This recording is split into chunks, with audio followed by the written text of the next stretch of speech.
দুপুরবেলা যদি গরম ভাতের সঙ্গে এই রুই নারকেল পোস্ত থাকে তাহলে কার না ভালো লাগে। এরকম সহজেই বানিয়ে নেওয়া যায়।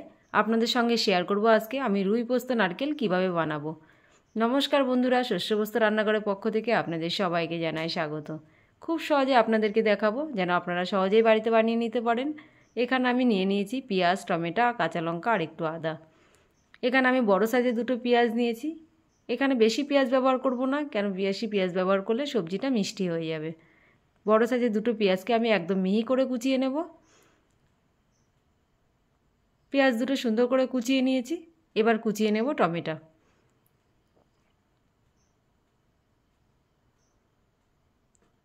টমেটো বেশি দেবো না, একটা টমেটো দেবো।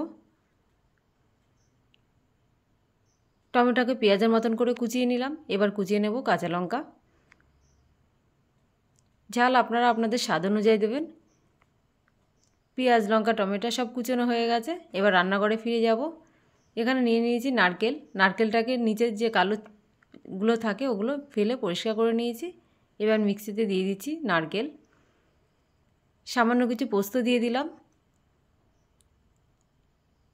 1 থেকে 1.5 চামচ মতো দিয়ে দেবো কালো সর্ষে। একটু জল দিয়ে ভালো করে পেস্ট করে নিয়েছি। এবার রুই মাছগুলোকে আগে থেকে ধুয়ে পরিষ্কার করে রেখেছিলাম। রুই মাছগুলো মাখিয়ে নেব, তার জন্য দিয়ে দিলাম নুন, হলুদ আর দিয়ে দেবো কিছু সর্ষের তেল। দিয়ে মাছটাকে খুব ভালোভাবে ম্যারিনেট করে নেব। এদিকে গ্যাসে কড়াই বসিয়ে দিয়েছি। কড়াই খুব ভালোভাবে গরম হয়ে গেছে। দিয়ে দিচ্ছি সর্ষের তেল। মাছগুলো ভেজে নেব। মাছগুলো তেলে ছেড়ে দিলাম।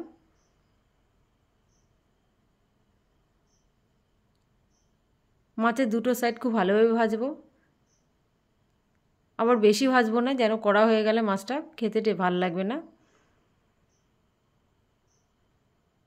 একটা সাইড হয়ে গেছে, এবার উল্টে দেবো।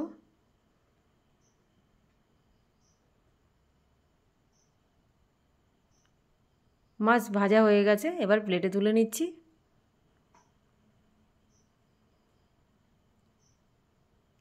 মাছ ভাজা তেলেই ফোড়ন দিয়ে দেবো কালো জিরে। এবার মিহি করে কুচিয়ে রাখা পেঁয়াজ দিয়ে দিচ্ছি। পেঁয়াজটা দিয়ে খুব ভালোভাবে ভেজে নেব। পেঁয়াজটা যতক্ষণ ব্রাউন কালার না হবে ততক্ষণ ভাজবো।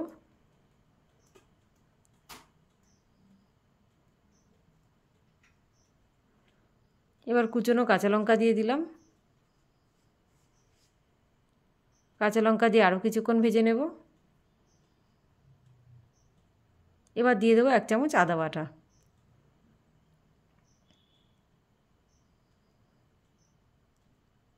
আদা বাটা দিয়ে একটু কষিয়ে নিলাম যেন আদার কাঁচা গন্ধটা চলে যায়।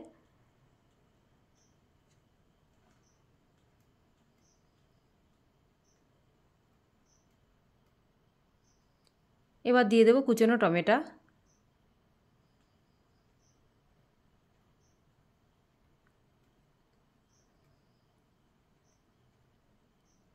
টমেটো দিয়ে কিছুক্ষণ কষিয়ে নিলাম। এবার পরিমাণ মতন একটু হলুদ দিয়ে দেবো। স্বাদ মতো নুন দিয়ে দেবো। একটু লাল লঙ্কার গুঁড়ো দেবো কালারের জন্য। সামান্য একটু গরম জল দিয়ে কষাবো। মশলাটাকে আপনি যত ভালোভাবে কষাবেন সবজির টেস্টটা ততই ভালো হবে।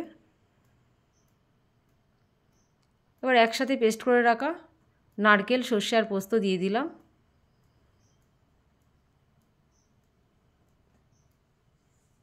এবার কিছুক্ষণ মশলাটাকে কষাতে হবে। মশলা খুব ভালোভাবে কষানো হয়ে গেছে। পরিমাণ মতন জল দিয়ে দিচ্ছি।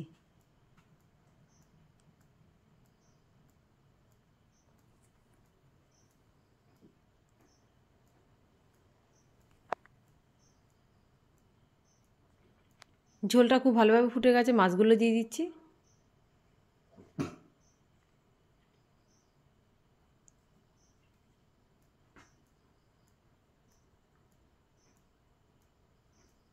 এবার 5 মিনিটের জন্য আমি ঢাকা দিয়ে দেবো।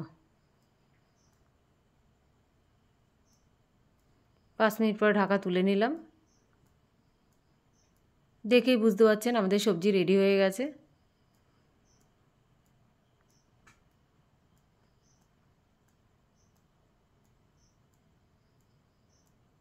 উপর থেকে ছড়িয়ে দেবো কুচনো ধনেপাতা।